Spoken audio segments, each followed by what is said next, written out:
Well, good morning, everyone. Appreciate everybody joining us today for the first in our series of webcasts on extended long-term care. This is Long-Term Care Awareness Month all over the country, and a lot of our fellow advisors and professionals and marketing organizations are focusing on this vitally important subject. And I appreciate you guys joining me this morning to go through some things. My name's Ed Stone. I'm the long-term care specialist here at First American Insurance Underwriters in Needham, Massachusetts. We have been doing long-term care planning with our advisors for many, many years.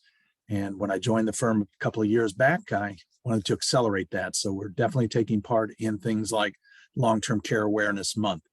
Today, we're going to talk about how to market and some tips and tools. But first of all, let me give you a quick schedule if you haven't seen it. And I guess if you've logged in, you have. But a reminder that we are doing 4 of these events. Next week on Tuesday, I will have the pleasure of having Carol Golden, who is the executive director of NAIFA's Limited and Extended Care Planning Center. She and I will be talking about what's going on. It'll be very interesting the day after the election to see if we have some other changes coming down the pike based on who's in power and that sort of thing. That'll be next Wednesday, the 9th. On Wednesday, the 16th, we're going to delve into underwriting, because you can't get anybody issued. You can't get anybody a policy if you can't get them issued. So we'll have some of the folks from Mutual of Omaha, one of our premier long-term care carriers, on, and we'll be having a conversation about how to be a better field underwriter. And then our 4th in the series will be on Tuesday, not Wednesday, Tuesday, November 22nd, due to Thanksgiving. We're going to have a conversation about linked benefit products, which are one of the most popular type of tools that advisors are using. And it'll be my pleasure to have Kevin Fisher, the regional sales director from One America, on with me to have a conversation. These series are not product dump type series. These are series to have conversations to help you understand how to sell, how to have the conversations, and then, of course, what solutions fit best. And we are kind of product agnostic here at First American. We just want to make sure that whatever the best solution for your client is. And by the way, one tip in selling, I would use the word solution as opposed to product. If I tell you I have a product to talk about, you're going to immediately think, oh, I got to buy something. But if I have a solution, you're going to think, well, what's the problem? So a lot of the strength of the very good folks that are very successful in this marketplace with clients is based around the language that they use. More importantly, the language they don't use. So start getting used to staying away from things like nursing homes. Nobody wants to talk about nursing homes. Talk about the family, talk about solutions. Use the word planning all the time. Planning, planning, planning, because that's what a conversation does. And those of you that have sold life insurance, I would have to guess, and having been a life insurance agent for many years, you wouldn't go into a conversation with clients, first meeting, and say, Bob and Mary, I don't know what you need, but here's a $250,000 IUL quote. I think that's what you need. Don't start with products is what I'm saying. Start with a conversation. So who should you be targeting on this? You should be targeting pretty much everybody. Well, gee, Ed, that's kind of easy. Well, I have up on the screen this quote from former First Lady Rosalind Carter. And she said this, I've been using this since 1997. And I was on a call the other day with during the National Long-Term Care Month from NAIFA. And one of the presenters was talking about, and I found this quote from former First Lady Rosalind Carter. I'm sitting there going, been using this since 1997. I'm that old. Anyway, who should you be talking to? In my opinion, everybody. Because as she said, there's only 4 kinds of people in this world. Those that have been, currently are, will be, or will need caregivers. Think about your own family. Have you or someone in your family been a caregiver? Probably so. If you're a young advisor, you might have watched your mom and dad deal with your grandparents. If you're an old fogey like me, you may have dealt with your parents. Do you have anybody that's currently caregiving? You might be doing it. I'm doing a little bit of it remote control with one of my adult children, far away. I'll be giving caregiving in my family. I've got siblings who I know are going to need some care, and I'll probably get pulled back into it.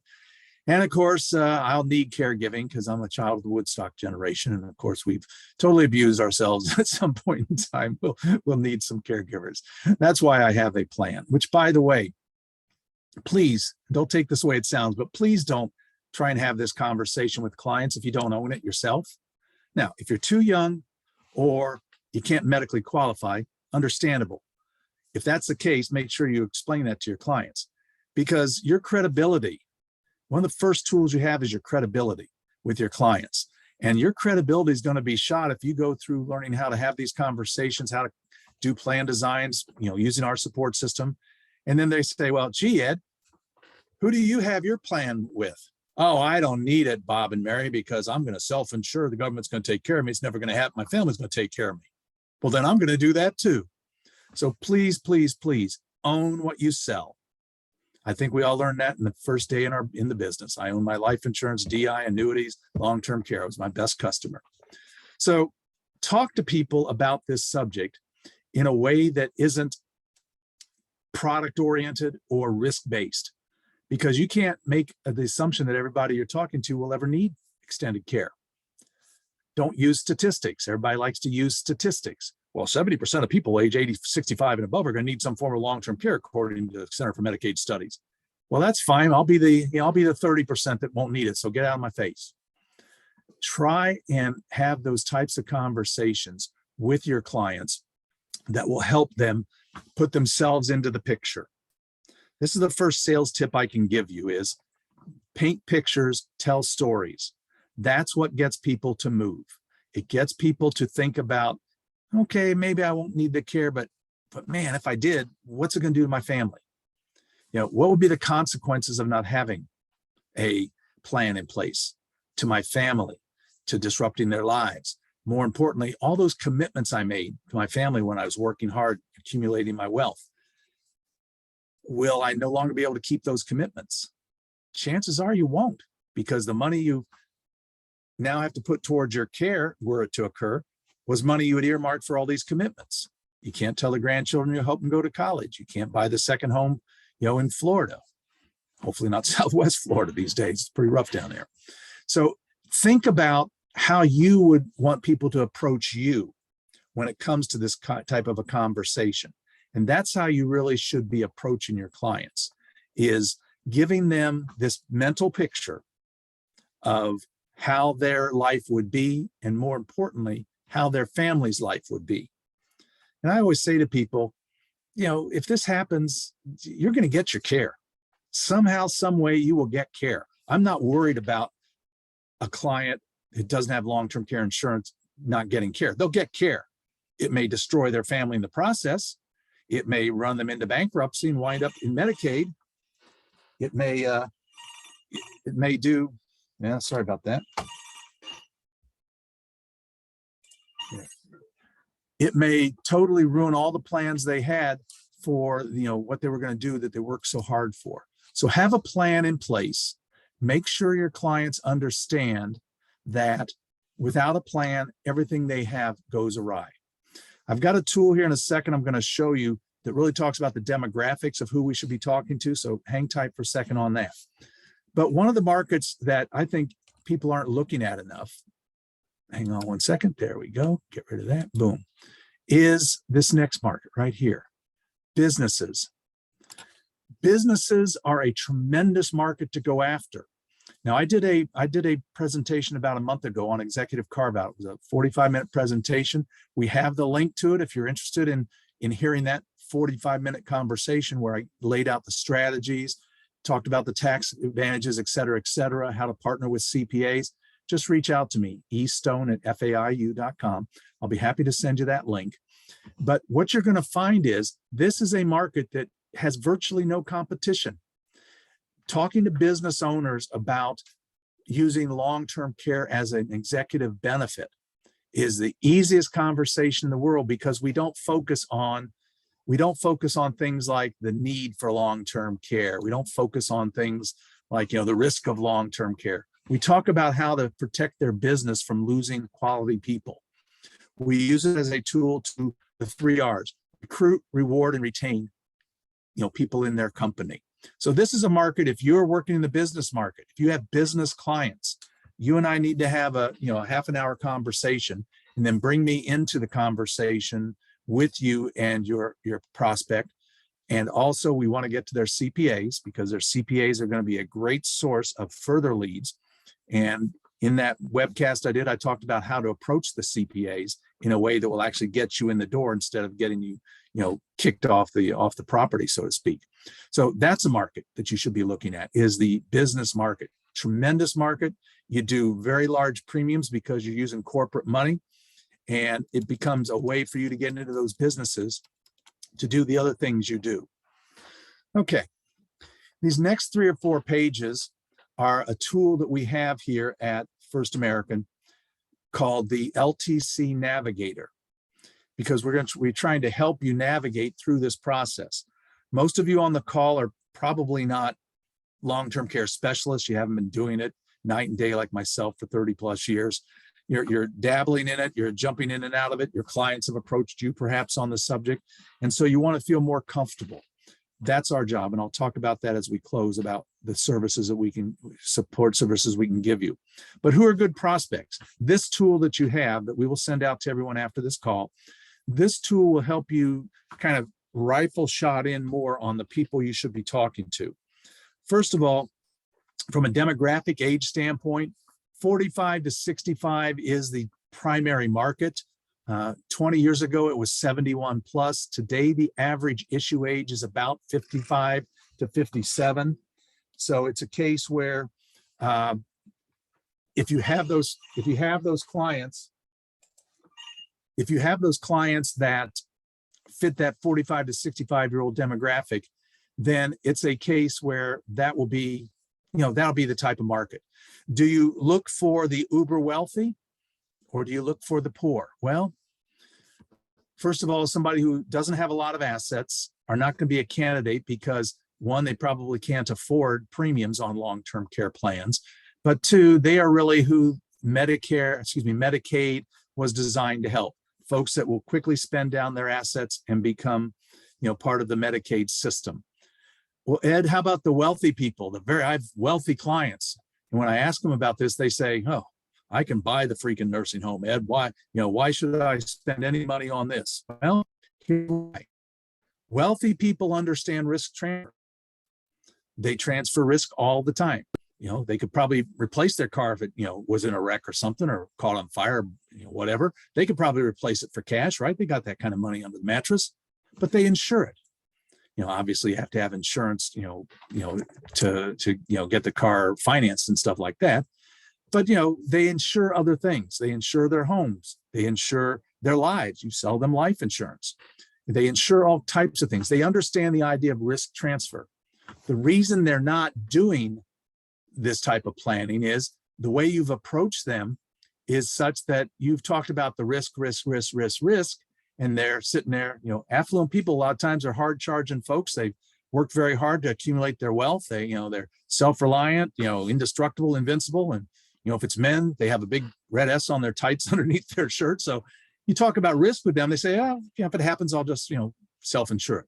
Well, that's crazy, because for pennies on the dollar, you ever heard that sign, that quote before? Of course, we use it in life insurance all the time. For pennies on the dollar, we can ensure that if it does happen to you, Mr. or Miss Prospect, you're not, spending down this wealth, having taxes imposed on you, and, bad timing for the market, bad timing for real estate, etc. Well, I don't want to waste my money. Fine, we have solutions that say if it's never used, somebody gets an income tax-free death benefit. So wealthy people you should be approaching, because 1, they have the means to pay for it. 2, we can do it on a 10 pay in many cases, or even single pay. And 3, they understand risk transfer. They just don't understand why this is an important subject when they don't think it's going to happen to them. Find people who are open to being educated. Find people who, like to plan. Those are the people that probably are going to be more accepting of the educational process that we're going to train you to do. Because if you educate them, then the solution becomes very simple. Which product, which premium, etc. People that have had issues with long-term care. So find those baby boomers who are 55. They probably have dealt with or are currently dealing with their moms and dads in their 80s. They're more attuned to it. Back when they're 45, probably not as attuned to it. But today at 55, 60 years old, trust me, they're dealing with this all the time. And of course, find people that are talking about their grandkids all the time. I've got 4, and heck with my kids, I just talk about my grandkids all the time. Maybe they're trying to do things for their grandkids. So you say to them, them, that they're trying to set up things for their grandkids and all that. Well, what would happen if all those assets you wanted to use for what you talked about with your grandkids had to go towards care if you happen to need it? I didn't think of that. So give them an idea about how they would look in that situation. A properly designed plan, as you see there in the middle, gives them the funding and support. And that's another thing that you need to talk about when you're talking to clients. Please do not overlook the care coordination feature of long-term care insurance plans. I can tell you from personal experience, when my mom and dad lived with us for 5 years, many years ago, we didn't know as a family where to find these resources. I was in the business, so to speak, of long-term care insurance, but I didn't know the local, assisted care places. I didn't know, what we could get covered under Medicare, et cetera, because I hadn't dealt with it. I just was dealing with the insurance side. So people that have had that experience, you can be a big help because the care coordinators that are available because they're a policyholder is a tremendous tool. Their family will understand more and more the value of this. If you talk about that as a tool, not just the protecting the assets, but protecting the family, because this is a family issue. It's not about them. The commitments carry the price tag. We've talked about that. Why people buy and why they don't. What I find very interesting is there was a survey done recently by one of the carriers and said 55% of the people that bought long-term care, they had to reach out to their agent. Well, that probably explains why now, after about 40 years of long-term care marketing, 7% is the latest LIMRA stat. 7% of the eligible people own long-term care insurance. You want a blue water marketing opportunity? If you've ever read the book Blue Water Marketing, you want a blue water marketing rather than being in the red water with all the other sharks? Go over to this marketplace.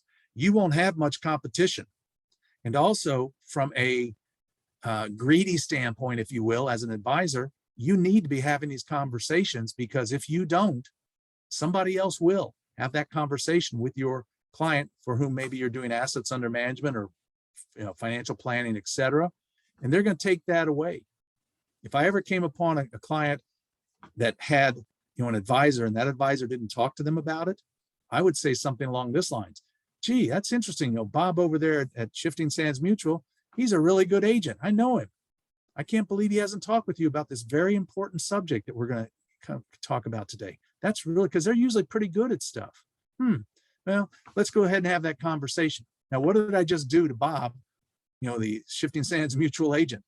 I just blew his credibility out of the water, because his client is interested in this subject and can't believe that their own agent didn't have this conversation. So now I'm going to have the conversation. I'll put a plan in place, and I'll say, by the way, I do other things if you ever need a second opinion, hint, hint, on these other things that I know Bob is doing, life insurance or, 401ks or whatever. It gives me an opportunity to differentiate my practice. And that's where you guys can really make some good inroads and some good financial growth for your agencies and your practices, is by doing something the others are afraid to do. So I think it's amazing that only 55% of the people, that 55% of the people had to, search for them. So this tool we have, this navigator tool, it's a great tool for you guys to use for yourself.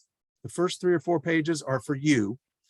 This particular part of it right here talks about the different types of solutions, because as I said up front, remember, go into this conversation, product neutral, product agnostic, go in there and just say, I don't know what solution, if any, is going to fit for you, Mr. and Mrs. Jones, but here are the different ways. Self-insuring, pros and cons of self-insuring. Traditional long-term care. And folks, traditional long-term care is not dead. It's been fixed. I worked for the carriers for over 20 years. I listened to the actuaries tell us how smart they were. Clearly, they weren't smart.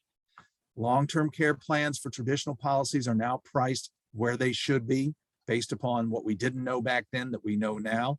So if your client is a candidate for traditional long-term care, we are more than happy to show you the options, and I'm more than happy to help your clients get over the fear factor that they read when they Google long-term care insurance and saw all these massive rate increases out there. You have traditional, you have extended linked benefit products. You know, we have 4 or 5 carriers that have great products in this area. We have reimbursement, we have indemnity, we have lifetime benefits, we have cash alternatives, we have the ability to do 10 pays, single pays, life pays, etc. It also might be a case where a life insurance policy with a long-term care rider is more in tune with what your clients need after the conversation. Our life team has plenty of these as well. So the question always is, which do you need? Which do you want more? The most life insurance, death benefit, and cash value? Yeah. And some long-term care? Yeah, throw in some long-term care. A linked benefit, a life insurance with rider product would be best.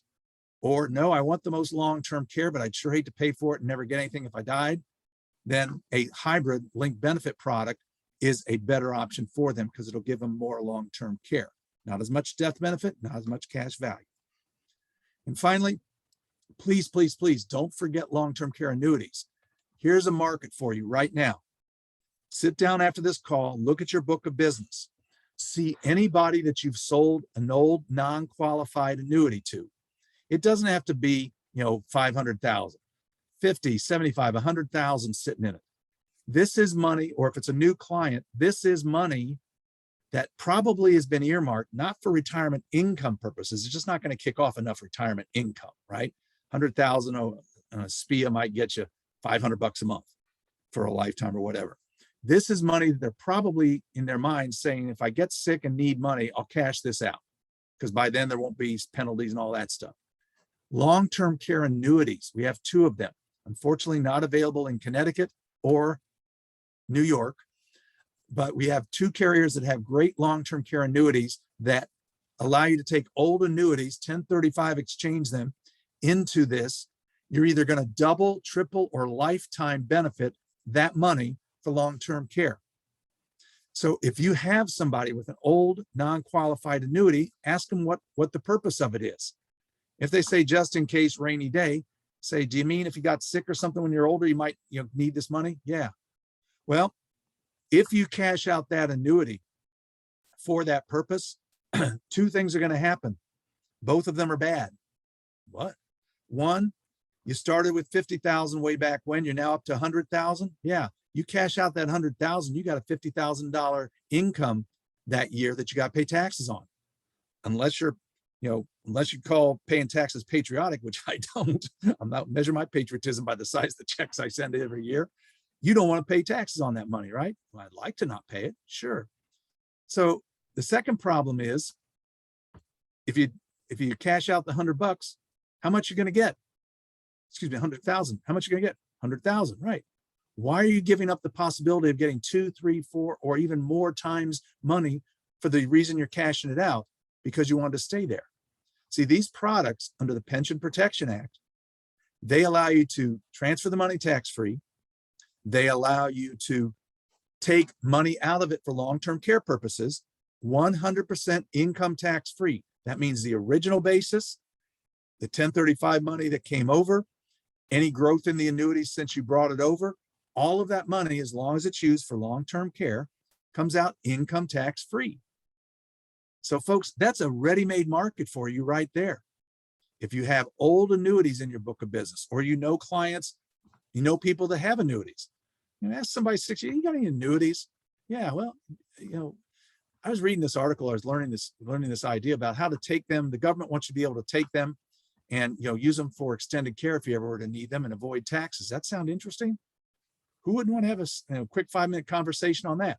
We've got a real nice 1-page piece that talks about that concept that you could just, let me send this over to you, or here, have it in your briefcase or whatever. These are markets that are out there. All I'm saying is, if you're not focusing on this market, as I said, your clients are going to go elsewhere for it. They're going to go to one of those, lunch and learn things, or they're going to listen in on a webcast, etc. And they're going to go to that advisor that's offering something that at this stage in their life, 55 and above, in this stage in their life is becoming more important as their bones ache every morning when they get out of bed, like mine do every morning. So have that conversation. Now, what can we do at First American to help you? We can do a number of things. We have the ability to do joint calls. I do a lot of joint calls. Well, Ed, my clients expect me to know everything. No, you can't know everything, guys. You can't. Say to your clients, we're going to have a conversation with a specialist that we work with, a consultant. Call me a consultant. We're going to bring him on the phone or webcast or whatever, and he's going to explain to you all the things that you may think are the solutions that probably aren't. Is it going to happen to me? He's going to talk about that. The government will pay for it. Not really. I'm going to pay for it myself out of my own cash. He's going to explain why that's maybe not a good idea. And probably the most important one he's going to help you understand is your family isn't really anxious to be caregivers. And you need to be able to have that conversation with them about caregiving. So bring me on to the joint calls. Also, we have a really great tool. Let me see if I can bring it up here, called an LTC Risk Finder. There's a great saying in our industry: money does not buy coverage, health does. Health is actually an asset. It's a very valuable asset to your clients, and as they get older, that asset is declining. In other words, their health is declining. People don't tend to get healthier as they get older. So it's an asset that you need to be talking with them about, and talk to them about the idea that if whether or not this is something you want to do, let's at least find out if you're able to do some planning for this particular thing. I tell you to send this out to them. I don't care if they say, oh, I'm in great shape, Ed. I don't care. Send it to them. Go over it with them. Because what you're going to find is their great shape may not be exactly great shape for long-term care. Underwriting. And by the way, on the underwriting call, we're going to drop into this in depth with the folks from Mutual of Omaha. This is the first tool I send to everybody. I'd rather not just send you a quote. I'd rather send you this, have that conversation, and then say, okay, based on your health history, it looks like we can't get you this type of a solution, but we can get you this type of a solution. That way, we're not over promising and under delivering. And finally, the other thing that I do is webcasts. I am available to do client webcasts. I've been doing these for years. It takes about 45 minutes. I'm more than happy to come on. We set it up. You have your clients. We'll give you the invitations to send out. I'm willing to do them in the evenings. I'm willing to do them on a Saturday. I'll have to shave, but I'm willing to do them on a Saturday, because what you'll find after going through this, and if you want to see the conversation, what it is, I've got a link on what I did. Reach out to me and I'll send you the link for an actual one that I did, I think maybe a year ago. And I'll send you the PowerPoint that I use as well, so you can see it. You can do it yourself if you want to, but why? I do this in my sleep, so why not have the expertise there? We're happy to help you. We're happy to show you the ropes. I will spend as much time as you need to get up to speed. We've got plenty of things to educate you on product. We've got plenty of things to educate you on Medicare and Medicaid. We've got plenty of solutions for you in terms of products. All I'm asking you is start having these conversations now. For the next month, while you have these conversations, what you'll probably get is this: gee, Ed, that sounds interesting, but we got the holidays coming up, and also, I'll get back to you after the holidays. Great, Bob, Mary, fantastic, appreciate it. We're glad at least we've opened the door on this conversation. What I want you to do is the first week in January, anybody that said that to you, I want you to call them, and I want you to say something along this lines: hey, Bob, Mary, how were your holidays? How was the family? Did you visit with your family? Oh yeah, we visited. We had Thanksgiving at home. We had Christmas. We had Hanukkah. We had all these. We had the family in. We went to the grandkids' house. All this stuff. Really? Well, what do you think after that about caregiving? And then just kind of shut up. What I just did was I just had them go back to think about all those people they looked around the table at or across the room, realizing that may be my caregiver. I don't want them, or I don't want my family to have to go through what this would cause. We found in the industry that January is a tremendous time to come back to the conversation of extended care planning, because who did they just spend 2 months being around? The potential caregivers that they have, in their minds, are happy to be their caregivers. So folks, if you have any questions, please reach out to me. My email again is estone@faiu.com. You can reach me here at the agency. I'm extension 249. send me an email, give me a call, and let's see if we can get you started down this path. So finally, join me next week when we will be having a great, please do not miss this conversation with Carol Golden. She's a great resource, somebody I know very well. She's a former boss that made the mistake of hiring me years ago. She will help you and I understand what's going on industry-wide and some resources that she has available through NAIFA. I've been a NAIFA member for many, many, many years. That will help you become more expert on it. Following week after that is the underwriting session with folks from Mutual of Omaha. The following week, my good friend Kevin Fisher from One America is going to help us look at different types of products. Folks, thanks for your time. Thanks for your business. I hope everyone has a very healthy end of the year, and please reach out to us. Have a great time. Thank you.